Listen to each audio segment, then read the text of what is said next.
Alhamdulillah, segala puji bagi Allah Subhanahu wa taala. Asbahna wa asbahal mulku lillah walhamdulillah. Dan kembali kita pada kajian kitab Zadul Ma'ad alladhi huwa haqqullahi 'alal 'ibad. Satu kitab yang membahas tentang sejarah Rasulullah SAW dengan penekanan dari sudut ahkam fiqhiyah. Jemaah yang dirahmati Allah Subhanahu wa taala, pada pembahasan yang telah lalu kita telah membahas akhir daripada fase Mekah yang dilalui oleh Rasulullah SAW, dan itu ditandai dengan hijrahnya Rasulullah SAW ke Madinah. Dan sesudah tahapan ini Al-Imam Ibnul Qayyim rahimahullahu taala hanya membahas tentang sejarah Rasulullah SAW pada beberapa aspek yang beliau anggap penting, satu demi satu. Contohnya misalkan siapa saja anak-anak Rasulullah SAW, kemudian istri-istri Rasulullah SAW, kemudian siapa saja pembantu beliau, budak beliau, apa saja kendaraan beliau dan nama-namanya, kemudian senjata yang beliau gunakan dalam perang, kemudian perang apa saja yang beliau ikuti, dan beberapa aspek lain. Setelah itu beliau masuk pada tentang bagaimana petunjuk Rasulullah SAW dalam berbagai macam hukum keseharian. Naam. Maka di sini beliau menyatakan faslun fi auladi, pasal pembahasan pada anak-anak Rasulullah sallallahu alaihi wasallam. Awwaluhum Al-Qasim. Jadi anak beliau yang pertama itu adalah Al-Qasim. Wa bihi kana yukna, dan dengan ini Rasulullah SAW beliau dikenal dengan kunyah. Beliau kunyahnya adalah Abul Qasim. Dan ini adalah salah satu kebiasaan dan juga menjadi sunnah di dalam al-Islam, di mana seseorang diberikan kunyah. Kunyah itu adalah seseorang dipanggil dengan nama anaknya. Misalkan dia punya anak Abdullah, maka dia dipanggil dengan Abu Abdullah. Naam. Jangan panggil Abu saja. Kadang-kadang di tempat kita kan Bu. Wah, ini Abu yang mana? Saya kadang-kadang bingung juga. Bu, harusnya lengkap Abu. Kalau Bu kan konotasinya juga ibu-ibu, ya kan? Maka panggilnya Abu siapa misalkan. Dan yang lebih sempurna ketika namanya misalkan Ahmad, punya anak namanya Abdullah, maka panggilannya adalah Ahmad Abu Abdullah. Jadi seseorang itu di masyarakat Arab biasanya namanya minimal ketika lengkap nama disebutkan, kemudian kunyah dan bin. Misalkan namanya adalah Ali, kemudian bapaknya adalah Ahmad, anaknya adalah Abdullah, maka Abu Abdullah Ali bin Ahmad, minimal seperti itu. Dan ini disebut dengan kunyah. Ini disebut dengan kunyah. Jadi Rasulullah SAW itu dipanggil dengan kunyah. Dan kebiasaan masyarakat Arab, kunyah ini dengan anak yang paling tua, jadi paling sulung. Thumma Zainabu, kemudian anak beliau yang kedua adalah Zainab. Wa qila hiya asannu minal Qasim. Di sini ada perbedaan sedikit. Sebagian para ulama menyebutkan Zainab ini lebih tua daripada Al-Qasim, dan sebagian menyebutkan Al-Qasim adalah sulung daripada Zainab. Ikhtilaf antara Zainab dengan Al-Qasim. Thumma Ruqayyatu, dan yang ketiga itu adalah Ruqayyah. Wa Ummu Kulthumi, dan Ummu Kulthum. Dua anak perempuan Rasulullah SAW ini adalah istri daripada Uthman bin Affan. Jadi kebiasaan masyarakat Arab itu menikahi katakanlah anak atau putri daripada teman, supaya pertemanan itu lebih kuat dengan kekerabatan, besanan. Makanya kita lihat Rasulullah SAW menikah dengan siapa? Putri daripada Abu Bakar. Kemudian menikah dengan putri daripada Umar bin Khattab. Umar bin Khattab menikah dengan putri daripada Ali. Demikian seterusnya. Sehingga persaudaraan keimanan juga pertemanan itu lebih dikuatkan dengan kekeluargaan.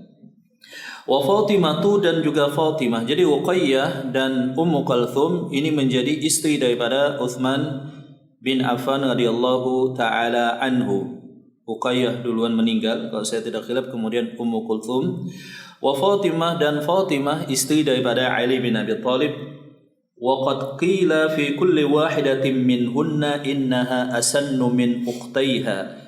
Walaupun dalam catatan sejarah memang urutan anak ini tidak runut, sebagian menyatakan ini duluan, Ummu Kulthum duluan, sebagian menyatakan Ruqayyah duluan. Nah, jadi ketika Ruqayyah meninggal, kemudian Utsman bin Affan menikahi Ummu Kulthum.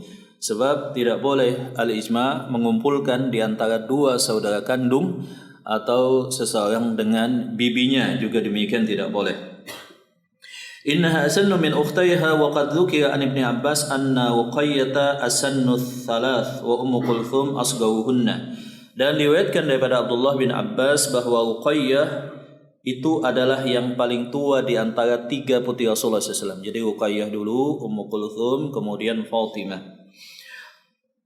Wa Ummu Kulthum asgharuhunna, dan Ummu Kulthum itu adalah yang paling kecil. Sebagian menyatakan Ruqayyah, Fatimah, kemudian Ummu Kulthum. Nah, thumma wulida lahu Abdullah, kemudian setelah yang berempat ini, berlima tadi, berlima, Qasim, Zainab, kemudian Ruqayyah, Ummu Kulthum dan Fatimah, maka anak yang keenam itu adalah anak Rasulullah SAW yang bernama Abdullah. Wa haula'i kulluhum min Khadijah, dan 6 ini adalah anak daripada Khadijah. Anak daripada Khadijah radhiyallahu taala anhu, wa lam yulad lahu min zaujatin ghairiha, dan Rasulullah SAW tidak dikaruniai anak dari istri yang lain. Ya, beliau mempunyai, sebagian riwayat menyebutkan 11 orang istri, dan sebagian yang lain menyebutkan 13, 2 tidak sempat ngumpul, dan beliau disepakati yang ada menikah dengan 11 istri, dan beliau wafat di atas 9 istri. Naam. Thumma wulida lahu Ibrahimu bil Madinati. Kemudian Rasulullah SAW mendapatkan anak yang bernama Ibrahim ketika saat beliau di Madinah. Jadi 6 anak Rasulullah SAW tadi adalah daripada Khadijah, dan itu di Mekah. Makanya di sini ada pembahasan yang menarik tentang usia Khadijah bintu Khuwailid radhiyallahu taala anha. Yang pakem bakunya yang sering kita dengar, Khadijah itu usia berapa jemaah? 40, ya kan? Tetapi catatan yang lain menyebutkan beliau ketika dinikahi oleh Rasulullah SAW itu usia 25 atau 28. Sehingga rasionalnya beliau masih produktif dan melahirkan. Kalau sudah 40, melahirkan 6 kali dengan jeda setiap 2 tahun, berarti terakhir beliau melahirkan usia 52, ya. Itu kan umumnya secara manusiawi seorang wanita sudah menopause mungkin. Maka ada catatan yang lain yang juga catatannya valid di kitab-kitab sejarah, bahwa beliau ketika dinikahi itu kurang lebih sekitar usia 28 tahun. Wallahu taala alam bisawab. Jadi di sini ada 2 istri Rasulullah SAW yang para ulama berbeda pendapat. Saya telah menyebutkan pada kajian yang sebelumnya adalah tentang usia, apa kajian sebelumnya ya? Aisyah radhiyallahu taala anha. Kebanyakan yang ada selama ini, dan itu menjadi objek kritikan orientalis, bahwa Rasulullah SAW menikahi Aisyah ketika usia 6 tahun saat di Mekah. Kemudian beliau ngumpul dengan Aisyah 3 tahun berikutnya ketika beliau baru hijrah ke Madinah saat usia 9. Nah, tapi ketika dirunut riwayat yang lain, Aisyah itu dilahirkan ketika 4 tahun sebelum Rasulullah SAW menerima wahyu. Artinya ketika Rasulullah SAW hijrah 13 tahun setelah menerima wahyu, maka Rasulullah SAW ketika Rasulullah SAW hijrah 10 tahun sesudah menerima wahyu, maka Rasulullah SAW, maka Aisyah radhiyallahu taala anha saat itu usianya adalah 14 tahun. Dan ya, Rasulullah SAW kemudian wafat duluan dan Aisyah radhiyallahu taala anha meninggal pada saat usia 28 tahun. Hal yang lain jikalau ditilik dengan usia Asma, bahwa Asma ketika hijrah itu usia 24 tahun. Berarti Aisyah saat itu usianya 14 tahun, 10 tahun lebih muda daripada Asma bintu Abu Bakar, kakak beliau Aisyah radhiyallahu taala anha. Nah, Ibrahim ini adalah anak daripada Maria Al-Qibtiyah. Dan Ibrahim ini, Maria Al-Qibtiyah, ya salah seorang yang juga dihadiahkan kepada Raja Al-Muqawqis kalau saya tidak khilaf, dan itu budak yang kemudian melahirkan seseorang budak kemudian dibebaskan, yang melahirkan Ibrahim di Madinah. Jadi seorang budak jikalau melahirkan anak, kita telah sebut namanya adalah Ummul Walad, dan statusnya otomatis merdeka ketika tuannya meninggal. Ibrahim ini wafat ketika usia, sebagian riwayat menyebutkan 8 tahun, sebagian riwayat menyebutkan 10 tahun. Intinya tidak atau belum balik. Dan saat itu Rasulullah SAW tidak mensolatkan. Jadi memandikan, mengafankan, setelah itu langsung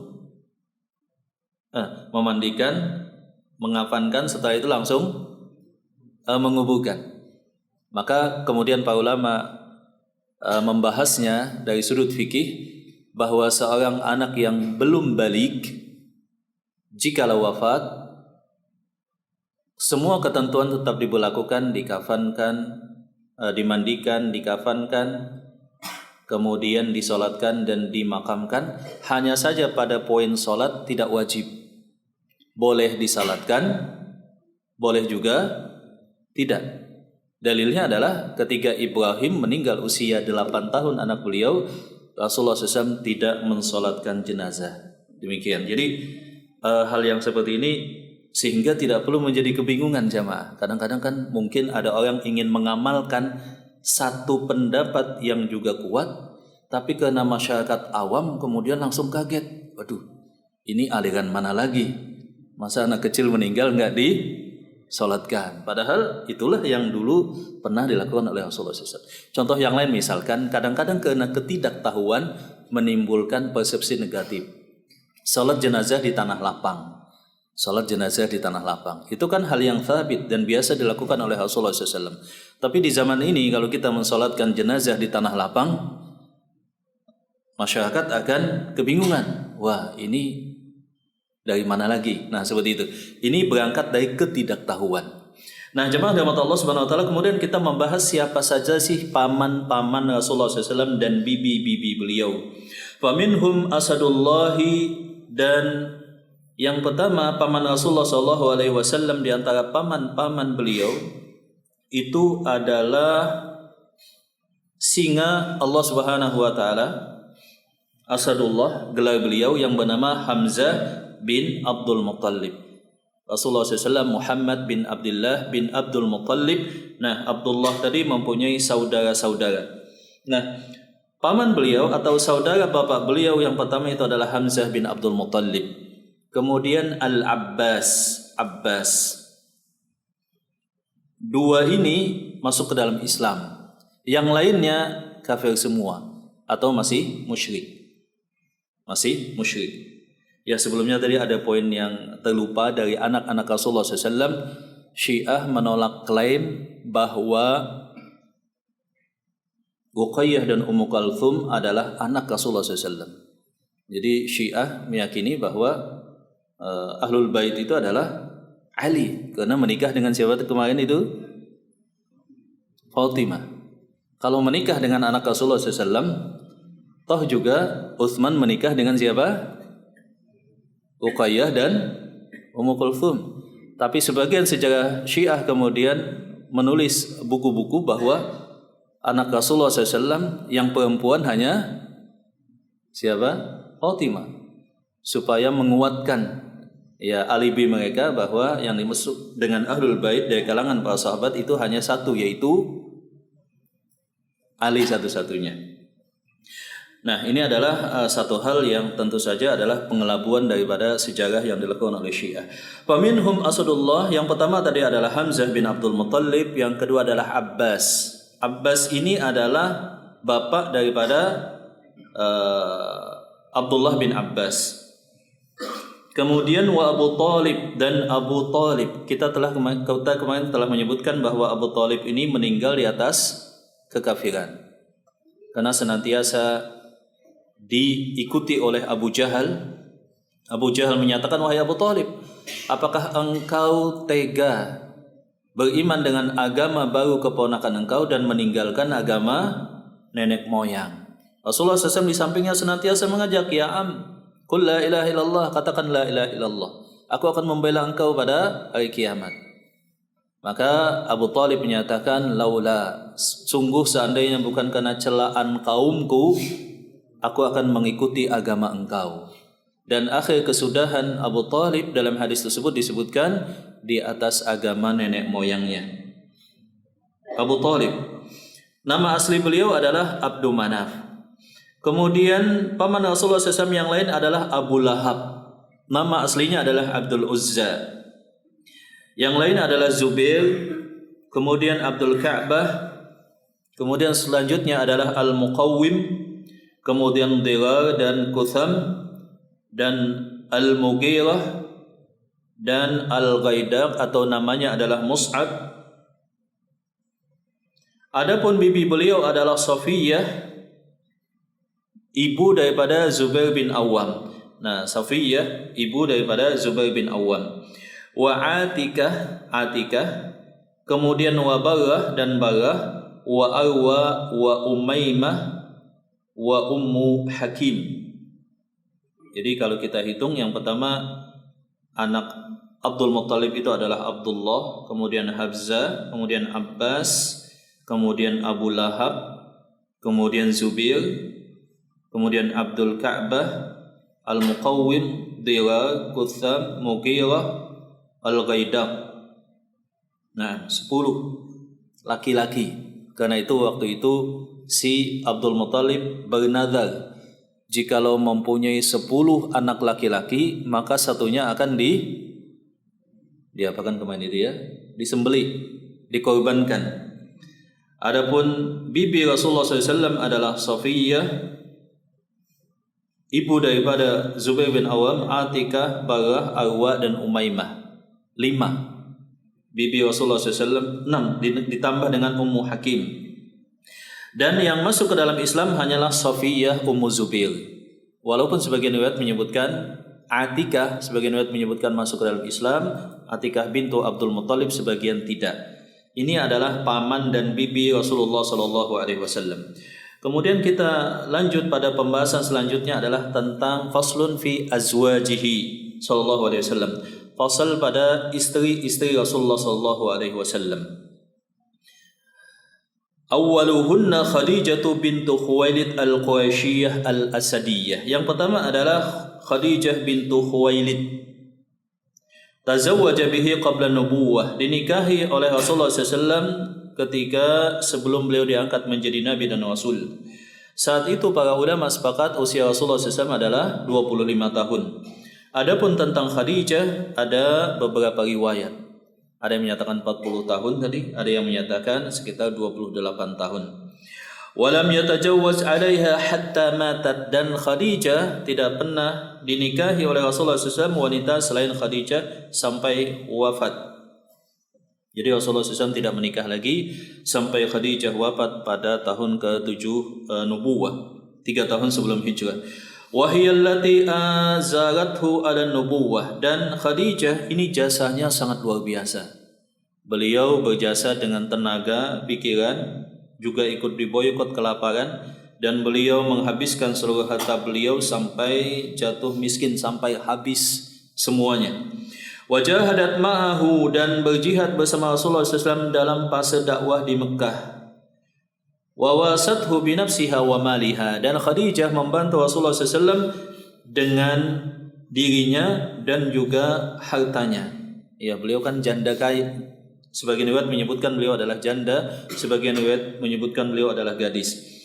Wa arsalallahu ta'ala ilaiha salama ma'a Jibril. Bahkan Khadijah ini adalah wanita yang paling mulia di dunia dan di akhirat. Sampai-sampai Rasulullah SAW mengutus Jibril kepada Rasulullah SAW menyampaikan salam khusus untuk Khadijah. Wa hadhihi khasiyatu la tu'rafu limratin siwaha. Ini adalah kelebihan yang tidak dimiliki oleh wanita lain. Makanya Aisyah itu sering cemburu kepada Khadijah walaupun Khadijah sudah wafat. Rasulullah SAW sering terkenang dengan Khadijah. Beliau sering merenung, melamun, ya, terkenang akan istri pertama beliau Khadijah. Maka Aisyah terkadang cemburu, Khadijah, kenapa Khadijah? Ya, maka Rasulullah SAW kemudian menceritakan, beliau beriman ketika yang lain semuanya kafir, dan beliau membantuku senantiasa dengan jiwa dan hartanya. Thumma tazawwaja ba'da mautiha bi ayyami Saudata binta Zam'ah al-Quraisyiyah. Maka kemudian selanjutnya kita tahu waktu itu ada seorang wanita yang hijrah ke Habasyah, istri daripada Sakkan bin Amr, kemudian pulang ke Mekah ketika suaminya wafat. Pulang ke Mekah kemudian suaminya wafat. Rasulullah SAW sebagai bentuk empati menikahi Saudah bintu Zam'ah. Jadi motivasi poligami itu macam-macam. Ya, salah satunya bisa karena empati. Maka Rasulullah SAW menikahi Saudah bin Zam'ah yang sudah tua, usia 50 tahunan. Ya, seperti itu. Thumma tazawwaja ba'daha Ummu Abdillah Aisyah as-Siddiqah bint as-Siddiq al-Mubarra'ah min fawqi sab'i samawat. Pada istri yang ketiga Rasulullah SAW menikahi Aisyah, anaknya Abu Bakar radhiyallahu taala anhu, pada bulan Syawal. Kemudian selanjutnya yang keempat adalah Habibah. Ya, beliau adalah satu-satunya istri Rasulullah SAW yang dinikahi dalam status gadis.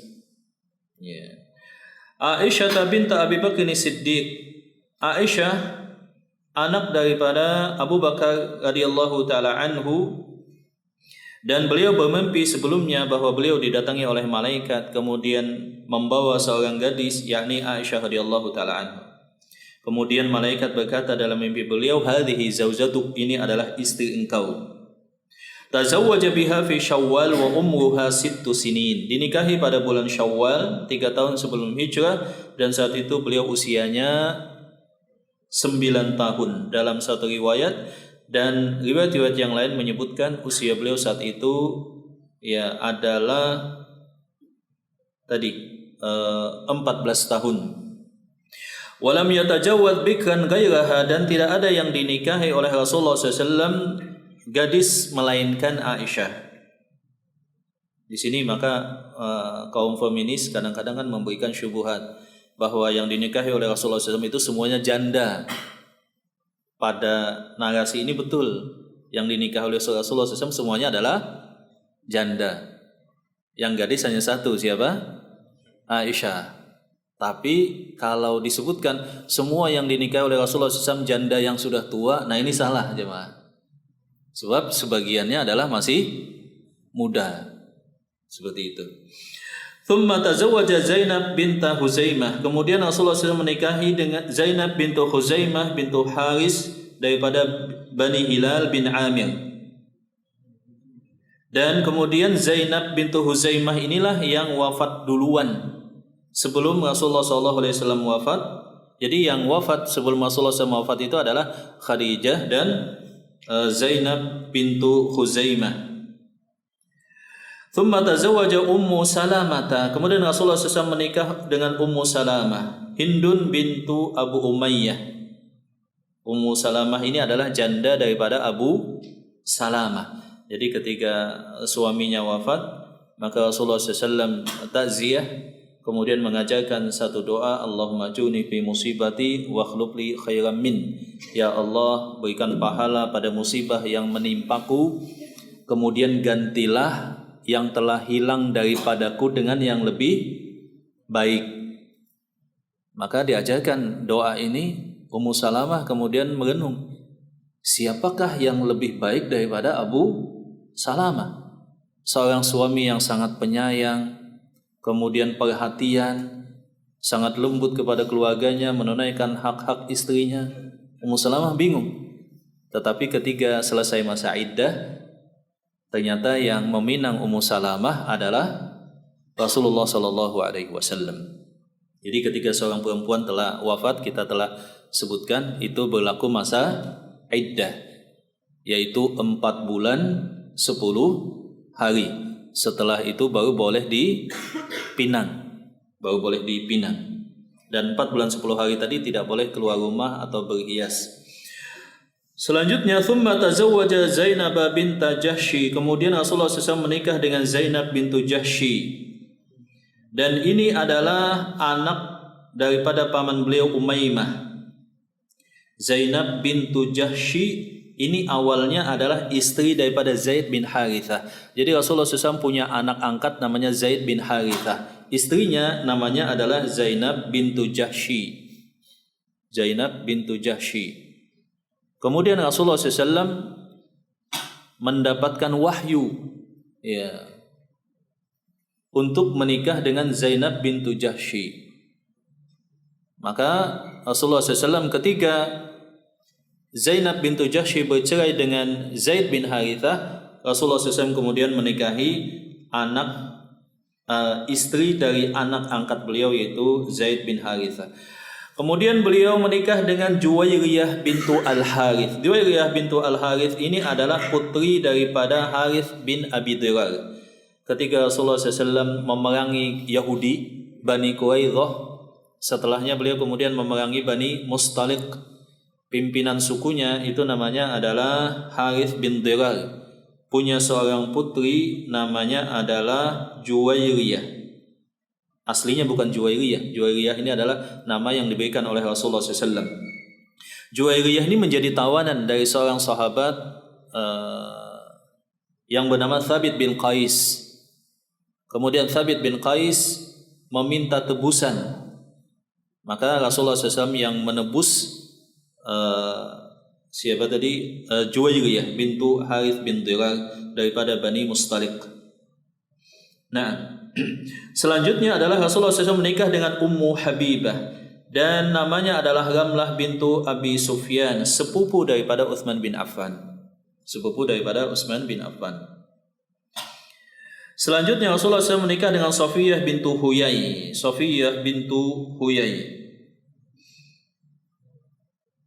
Bin Akhtab, anak daripada ketua suku Bani Nadir, seorang Yahudi. Safiyah bintu Huyai.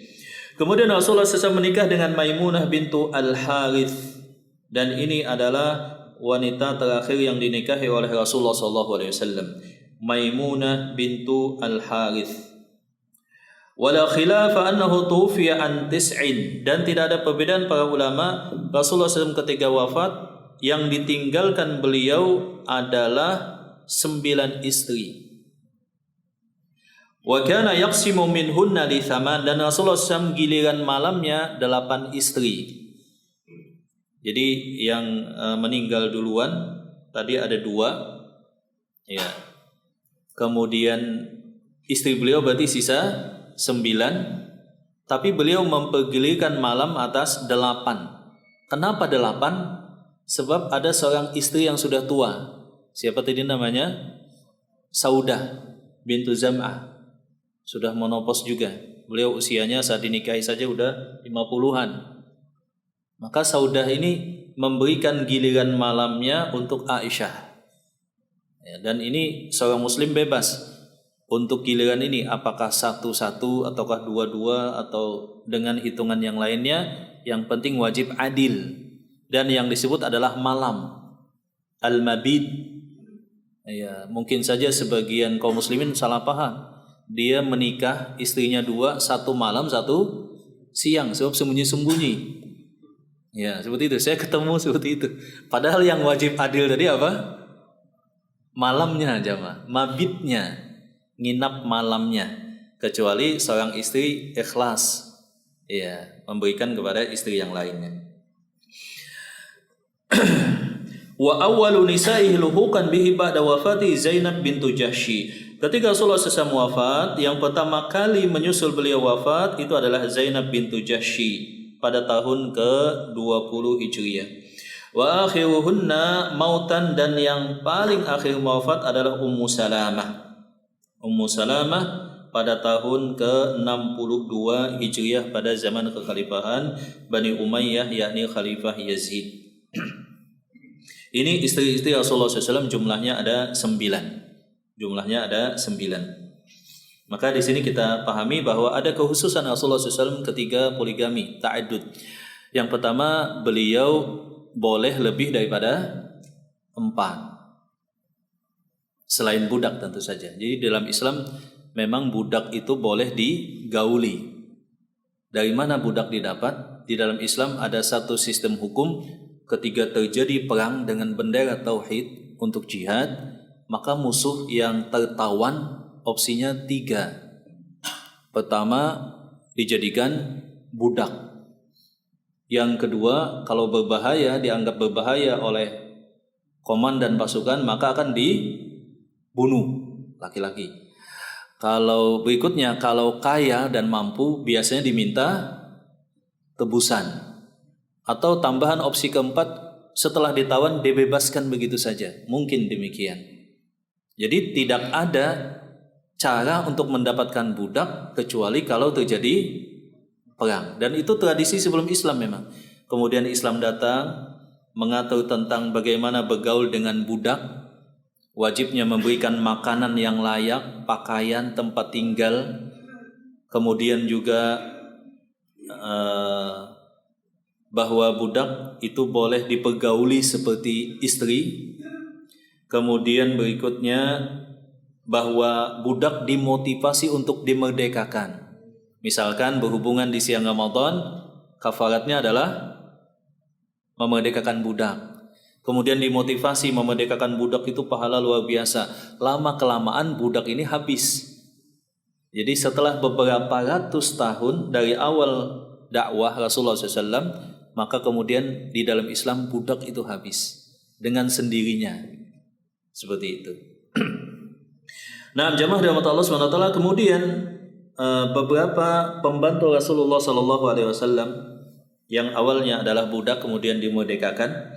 Yang pertama adalah Zaid bin Harithah. Zaid bin Harithah, bapaknya daripada Usamah bin Zaid yang sangat terkenal sebagai panglima paling muda Rasulullah SAW.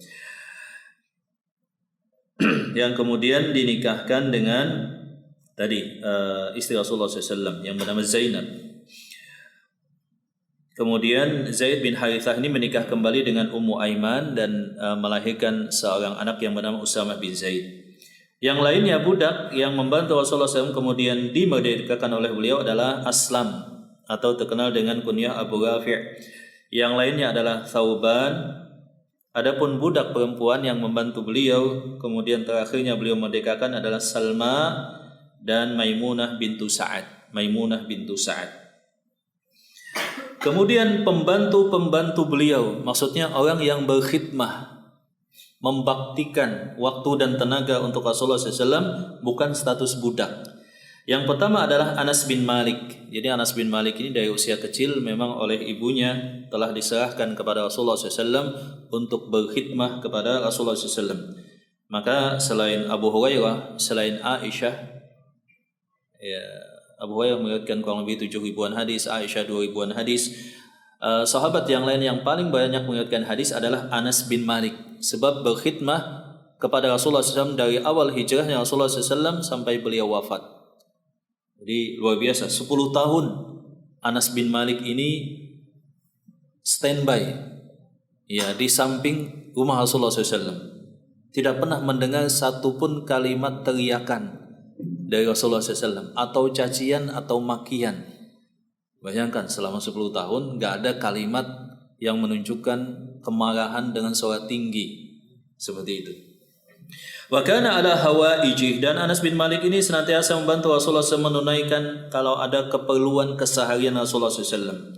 Walaupun Rasulullah SAW ini, kata Aisyah dan diriwayatkan oleh yang lain, adalah Rasulullah SAW juga mengerjakan pekerjaan rumah tangga.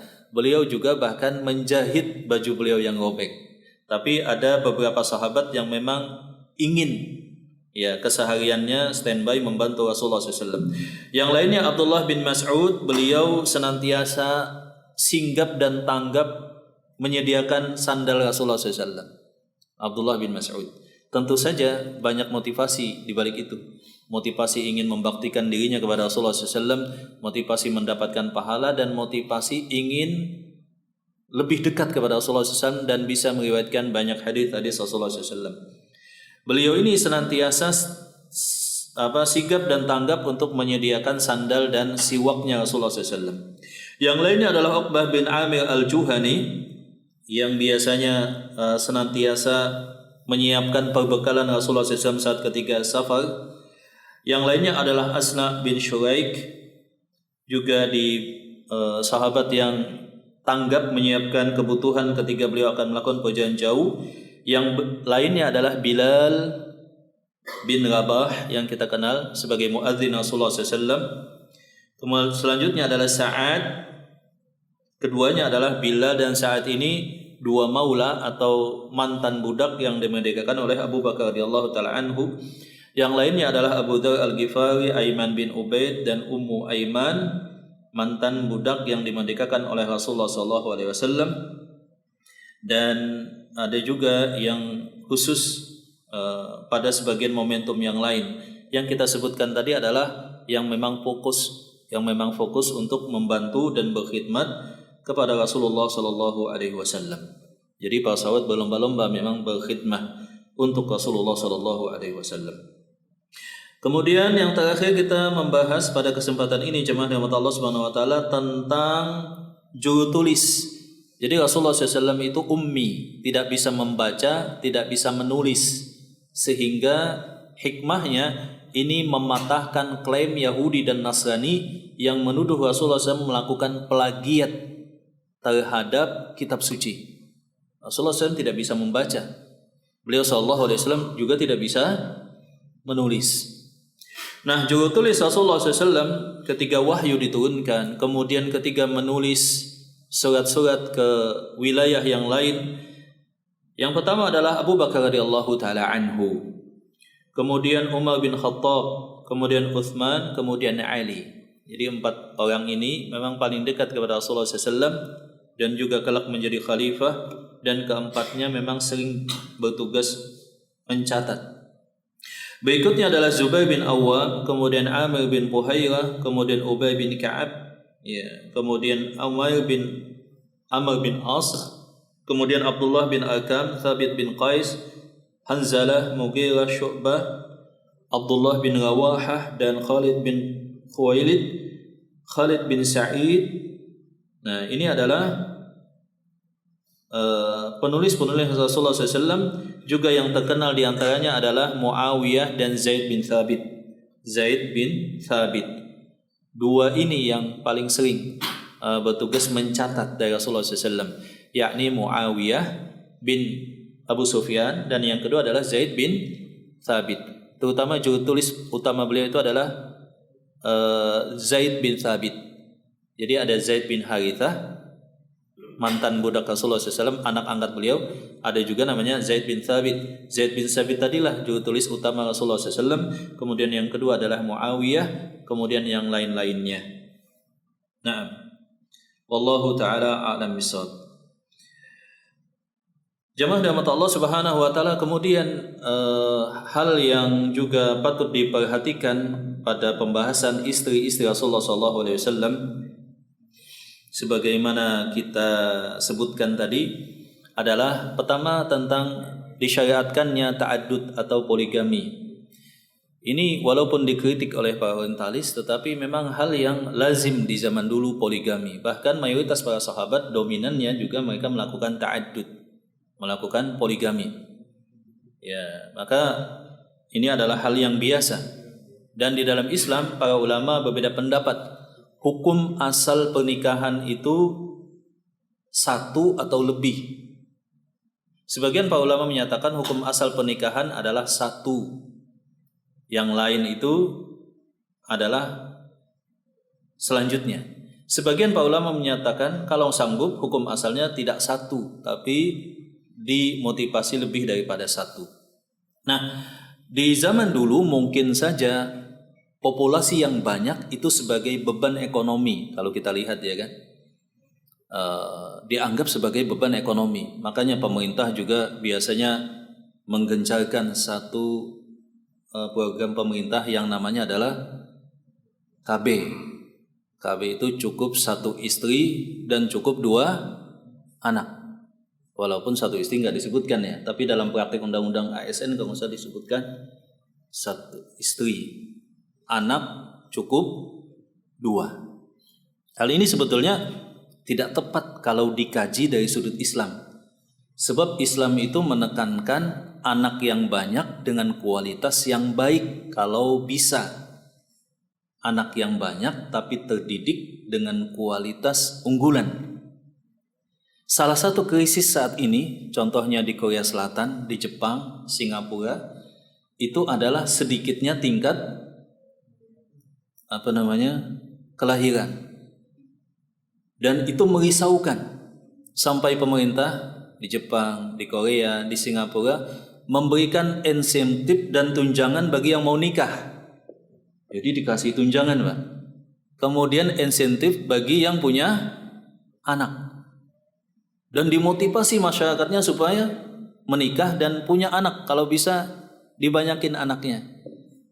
Seperti itu. Dan hubungannya dengan ekonomi tentu saja angka usia produktif makin menurun. Lama-kelamaan ya di persaingan internasional mereka juga akan menurun juga. Maka kita lihat saat ini bahkan trennya populasi yang banyak itu sebagai salah satu keunggulan di satu negara. Seperti itu. Kalau dulu dianggap sebagai apa? Beban.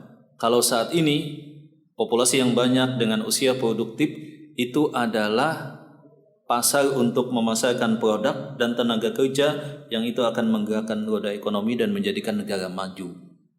Jadi ini berkesesuaian dengan Islam. Seperti itu. Kemudian hal yang lain bahwa tadi ada syarat di dalam Islam untuk saling menikah. Pertemanan dikuatkan dengan pernikahan. Dan ini adalah hal yang biasa. Seseorang menikah dengan anak daripada temannya. Kemudian tidak tercela menikah dengan keluarga.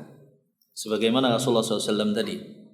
Menikah dengan sepupu daripada bapak beliau, salah satunya. Kemudian juga Khadijah bintu Khuwailid itu masih keluarga jauh beliau. Selama non mahram maksud saya, maka tidak masalah dan tidak aib menikah dengan keluarga. Misalkan sepupu dengan sepupu seperti itu. Berikutnya poin yang lain yang kita bisa ambil bahwa cemburu adalah hal yang biasa di antara para madu. Makanya Aisyah itu kadang-kadang ngumpulnya bersama Hafsah. Nanti Ummu Salamah dengan yang lainnya. Kadang-kadang terjadi kecemburuan satu dengan yang lainnya. Sampai-sampai Rasulullah SAW pernah tidak menegur sebagian istri Rasulullah SAW. Dan beliau juga pernah satu saat memvakumkan dari giliran malam-malam istri Rasulullah SAW. Sebab adanya dinamika sedikit. Dan itu adalah hal yang manusiawi. Selanjutnya hal-hal yang lain yang juga disebutkan oleh para ulama, poin-poin penting dari poligaminya atau menikahnya Rasulullah SAW dengan beberapa istri beliau. Hal yang lain bahwa istri Rasulullah SAW tidak boleh dinikahi oleh siapapun sewafatnya Rasulullah SAW. Sebab mereka adalah ummahatul mu'minin dan Allah Ta'ala nyatakan tidak boleh untuk dinikahi sepeninggal Rasulullah SAW. Taib, sampai di sini jamaah pembahasan kita tadi tentang anak-anak Rasulullah SAW, kemudian tentang paman-paman Rasulullah SAW, kemudian tentang istri-istri Rasulullah SAW, dan tentang juru tulis Rasulullah SAW. Berikutnya kita sebutkan aspek-aspek lain, baru nanti masuk tentang petunjuk Rasulullah SAW dalam masalah wudhu, dalam masalah sholat, dalam masalah puasa, dan dalam hal-hal bab fikih lainnya. Sampai di sini mungkin ada pertanyaan, dipersilakan jemaah. Iya, dari apa yang kita sebutkan tadi atau ada hal yang lain? Tafadhol, mungkin ada pertanyaan. Iya, silakan Pak. Waalaikumsalam warahmatullahi wabarakatuh. Perbudakan.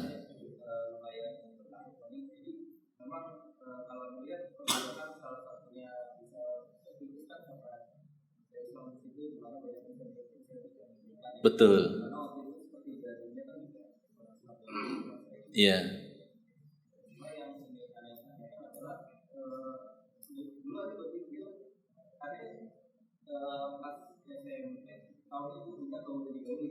Oh iya. Boleh. Boleh.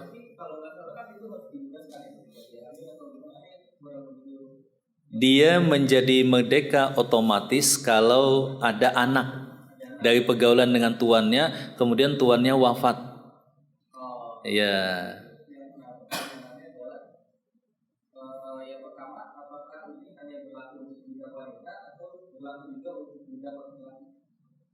Misalkan wanita punya budak laki-laki gitu ya, tidak berlaku sebaliknya Pak.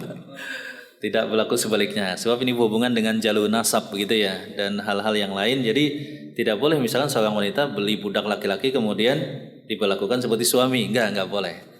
Mungkin ada pertanyaan yang menggelitik lah, laki-laki kalau punya budak perempuan boleh menggauli, bagaimana kalau perempuan punya budak laki-laki? Tidak berlaku sebaliknya. Kalau yang lain sih bebas, kalau di luar Islam gitu maksudnya ya.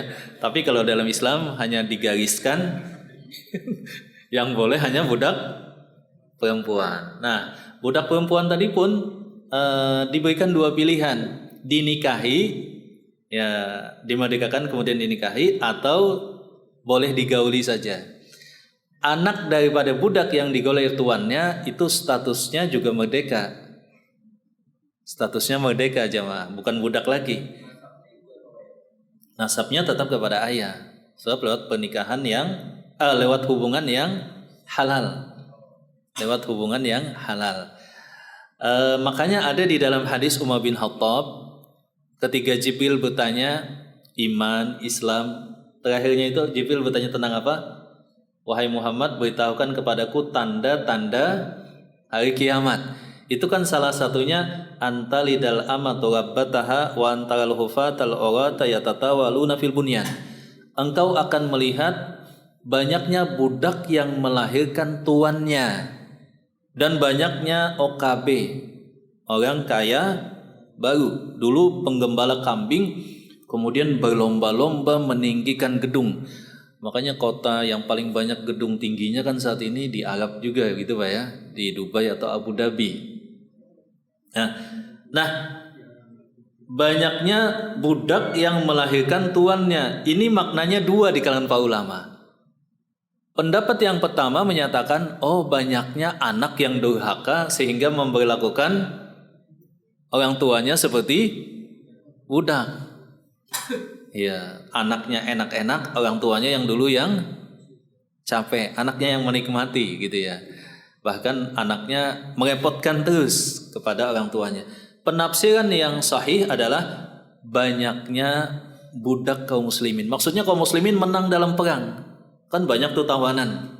Maka banyak yang jadi budak dari kalangan perempuan-perempuan musuh kaum muslimin. Nah, budak tadi ketika dipergauli seperti istri itu kan punya anak. Anak tadi statusnya apa? Merdeka, ibunya masih budak. Makanya Rasulullah SAW menyatakan banyaknya budak yang melahirkan tuannya. Maksudnya anaknya bebas, merdeka, ibunya masih budak. Ibunya menjadi merdeka nanti kalau tuannya meninggal otomatis. Seperti itu. Tapi budak dalam Islam tadi hanya satu cara tadi Pak. Jadi lewat peperangan. Kalau di masyarakat barat sana kan enggak. Atau masyarakat yang lain diculik ya kan. Kemudian dijadikan budak. Sampai kalau kita buka catatan sejarah ya puluhan ribu, ratusan ribu bahkan masyarakat barat mengambil ya bangsa Afrika untuk dijadikan budak secara paksa. Nah, ini tidak terjadi dalam Islam. Tidak ada tradisi menjadikan seseorang budak. Budak itu hanya boleh didapat kalau apa tadi? Peperangan. Kalau dia sudah jadi budak lewat skema yang memang dibolehkan, baru boleh diperjualbelikan. Tapi dimotivasi untuk dimerdekakan. Seperti itu Pak kurang lebih. Dan ada memang fikih budak. Di setiap buku fikih itu di ujung-ujung biasanya ada fikih budak. Ya, siapa tahu mungkin di akhir zaman terjadi lagi. Bingung. Ini tawanan musuh diapakan ya kan? Tadi apa? Dibunuh kalau laki-laki yang peserta perang. Yang kedua apa tadi? Perempuannya ditawan. Apakah dijadikan budak atau dimerdekakan? Terserah pasukan yang menawan. Pasukan yang menawan. Atau misalkan nebus atau dibebaskan begitu saja. Ada 4 pilihan. Seperti itu. Namanya perang kan bisa saja terjadi lagi di akhir zaman. Kalau bendera yang diangkat adalah bendera tauhid. Maksudnya memang karena iman peperangannya nih, bukan karena energi atau kepentingan ekonomi atau lain-lainnya. Silahkan ada yang lain. Iya. Iya.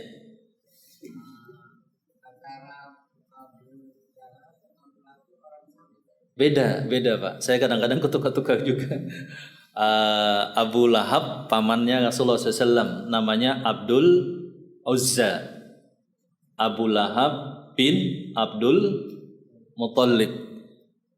Adapun Abu Jahal ini namanya adalah Amr bin Hisham. Kunyahnya Abul Hakam.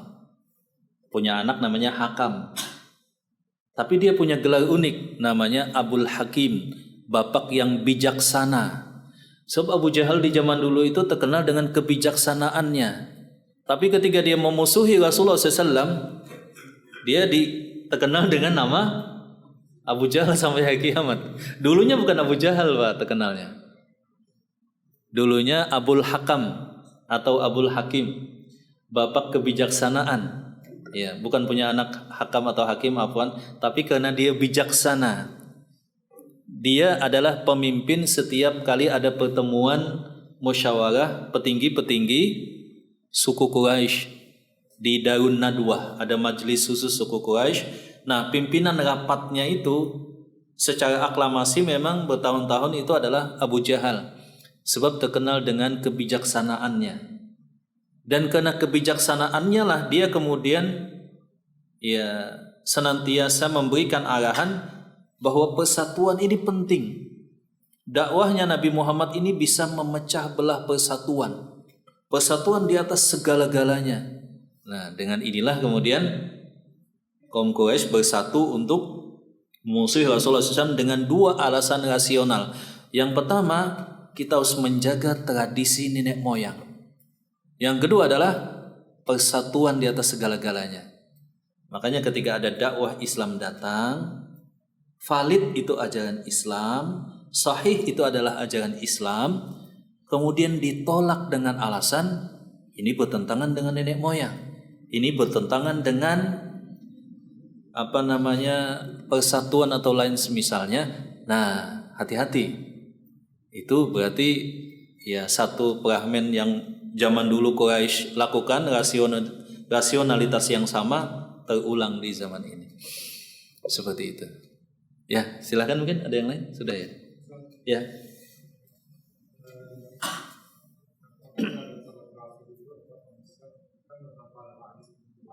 Betul.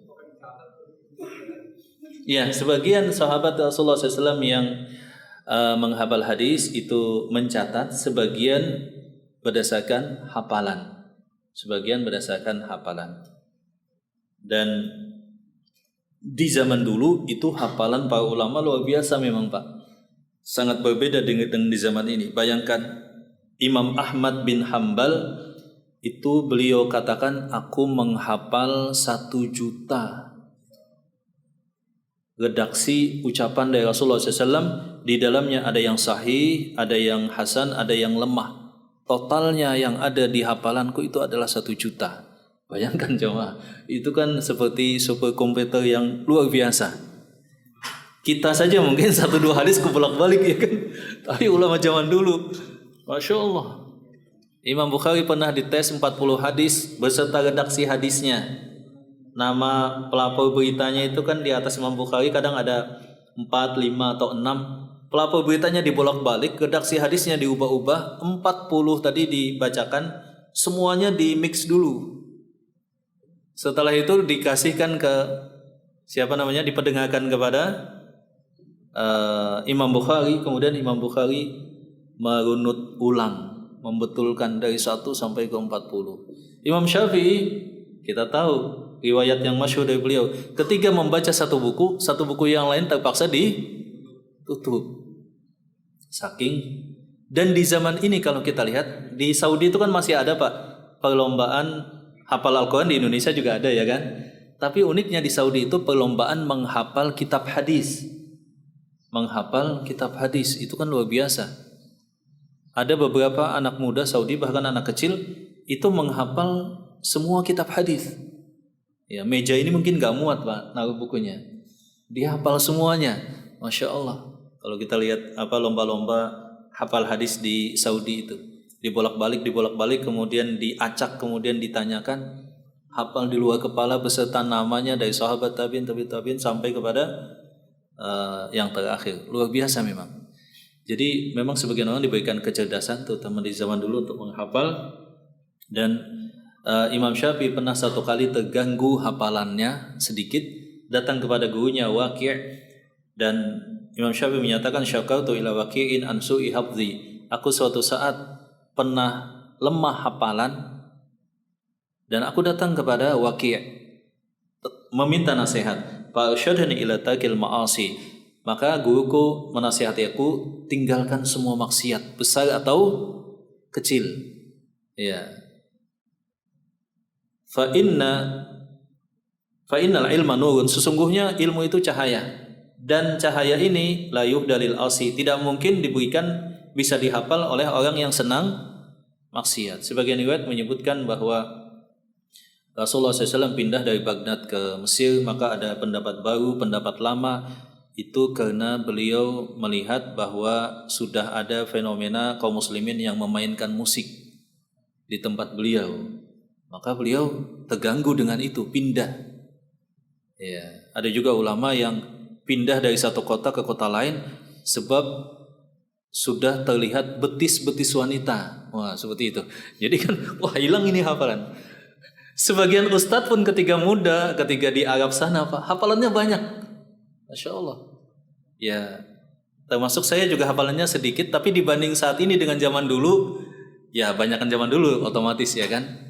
Nah, sebagian ustadz itu ngeluh, dulu hafal Al-Quran, dulu hafal Bulughul Maram, dulu hafal Alfiyah, dulu hafal Arba'in Nawawi, hafal Kitab Tauhid dan lain-lain. Tapi pas ke Indonesia hilang gitu. Beda mungkin ya kan, beda masyarakatnya beda. Kesana keliat, kesini keliat ya kan. Seperti itu. Kalau kita mungkin nggak hilang-hilang, sebab mungkin nggak ada juga. Masya Allah. Jadi menghafal ini satu karunia memang. Tapi sampai di sini jamaah, semoga bermanfaat. Aku qouli hadza wa astaghfirullah li wa lakum. Alhamdulillahirabbil alamin. Assalamualaikum warahmatullahi wabarakatuh.